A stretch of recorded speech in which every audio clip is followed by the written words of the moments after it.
Hi, I'm Bharath Samrat. I'm born and raised in India, South India, city called Bangalore.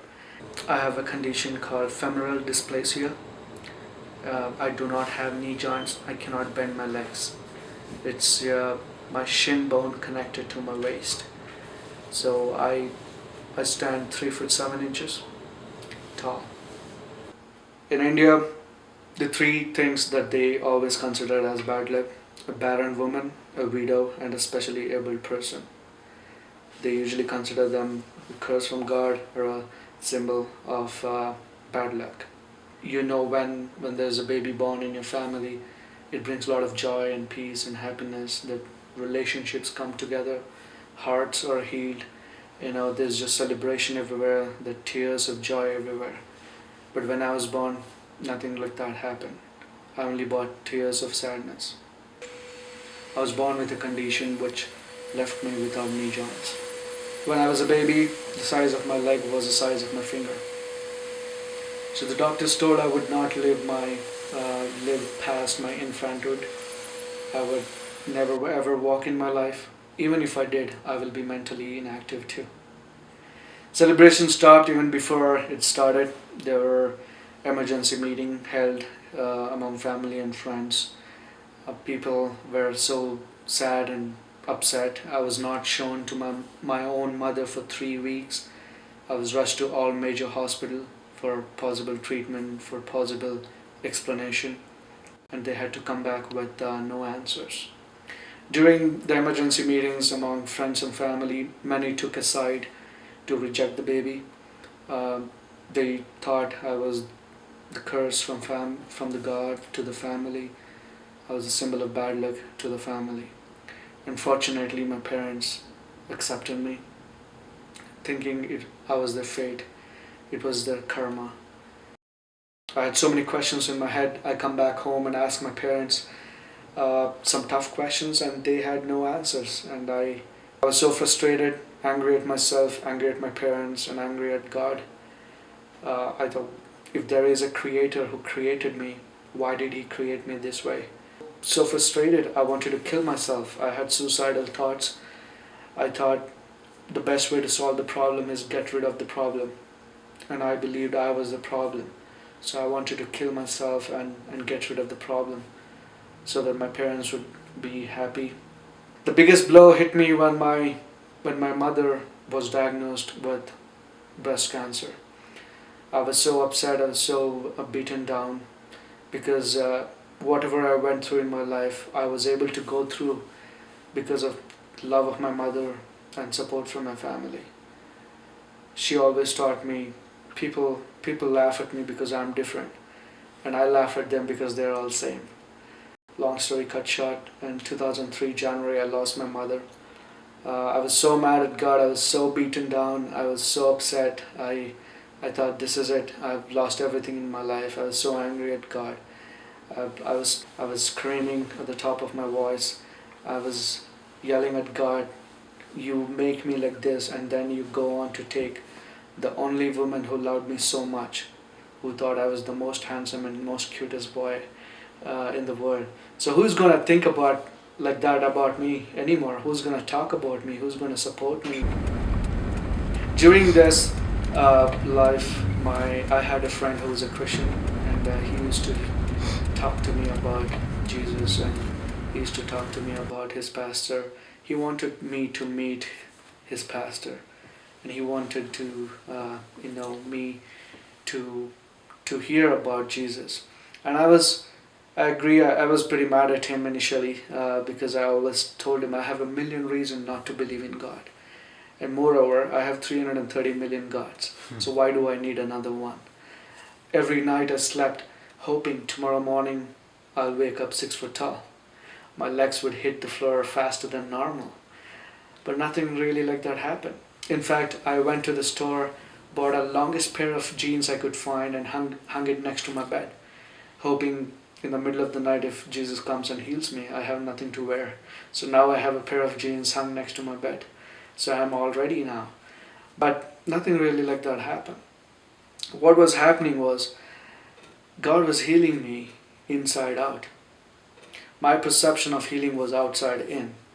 So 2004, I gave my heart to Jesus. I accepted Jesus and never looked back since then. And I'm the only Christian in my family. A month I break this news to my family, and uh, they kind of didn't like it. They love me, but they don't like my faith. And my friends don't like my faith. There was little persecution there in the family, among my relatives, among my friends. Everybody were making fun of me because the way I looked. Now they also make fun of me because I follow Jesus, because I became a Christian.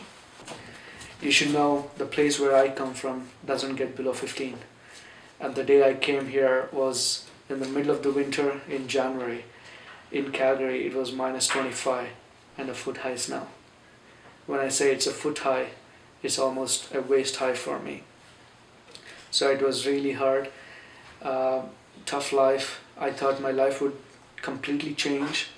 I don't have to worry about anything because I made it to Canada. But I was wrong. Everything started to work against me ever since I moved to Canada. I was so physically exhausted. I was mentally and emotionally exhausted.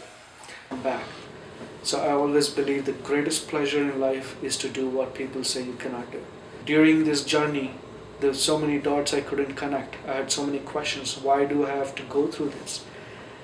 But I knew that God has a plan and a purpose. I endured everything and I wanted to do this. It all went well at the end. God helped me to do this, and I never gave up. I had a big backpack on my back, a lot of clothes because of the winter, and I had to walk to university, stuck in the snowstorm. At the end of the snowstorm, I looked like a snowman. So it was a hard life, but long story cut short, 2011, I graduated with a master's degree in mechanical engineering from University of Calgary. The reason I'm telling you this is life is tough. Life will give you 100 reasons to cry. But all we have to do is stand up, fight back, give back life one reason to smile.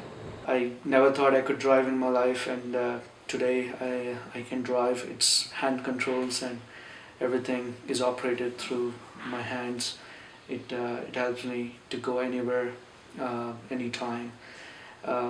So people ask me, how do I do it? How could I endure all these things? How could I go through it? And I always tell them the first is with the grace of God. The second is to have a little sense of humor in your life. I believe if you can't laugh at yourself, you'll give the job to others. I don't know what's next in life. Today I live my life grateful and thankful to God that I can eat anywhere I want. I can drive. I'm well fed, well clothed, because not many people are. So I'm grateful. I'm so thankful. I believe I'm a walking miracle of Jesus. I believe every second for me is a miracle. I wake up every morning and I thank God that I'm awake, because not many people made it. Last night when they slept, they didn't wake up. And I'm one of those fortunate people that I am alive. I can breathe, I can talk, I can walk, I can do all things by myself. I don't have to depend on anybody else. So if you can bend your legs, that's a miracle, because I can't. If you can reach something at the top of the shelf, that's a miracle, because I can't. Today I can speak, I can see. That's a miracle, because so many people cannot do that. We as a human being are strong, but not many people have the opportunity to exercise it. So I believe we all are strong. You have no idea how strong you are unless being strong is your only option. I always make fun. I tell people I'm a 6-foot guy stuck in a 3-foot body. So I know, I'll be healed one day. I'll be 6 foot one day. I don't know when, but I have that faith. Today I go to churches. I go to places. People invite me to share my story, to share my testimony. I go there and tell them a small story. My desire in my heart is to touch at least one life. If one person is inspired, or motivated from my story, that I feel my life is complete. I want my life to be a living testimony. We all have a unique and powerful testimony, and we are responsible for it, and we have to share it. So I believe it very strongly. I always tell, the best thing comes in small packages. So if life gives you 100 reasons, fight back, give back life at least one reason to smile. I like the quote which said, I cried because I had no shoes until I saw a man with no feet.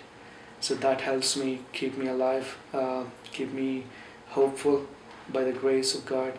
I look forward every day in the morning to wake up with a smile and try to make people laugh and motivate them or inspire them. Every morning I wake up, I have a battle in hand to face until I go back to sleep. So it's good.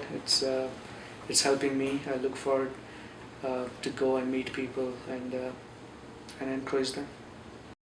I never gave up. I took it as a challenge, and I accepted the challenge, and I agreed upon it, and then I started to do it.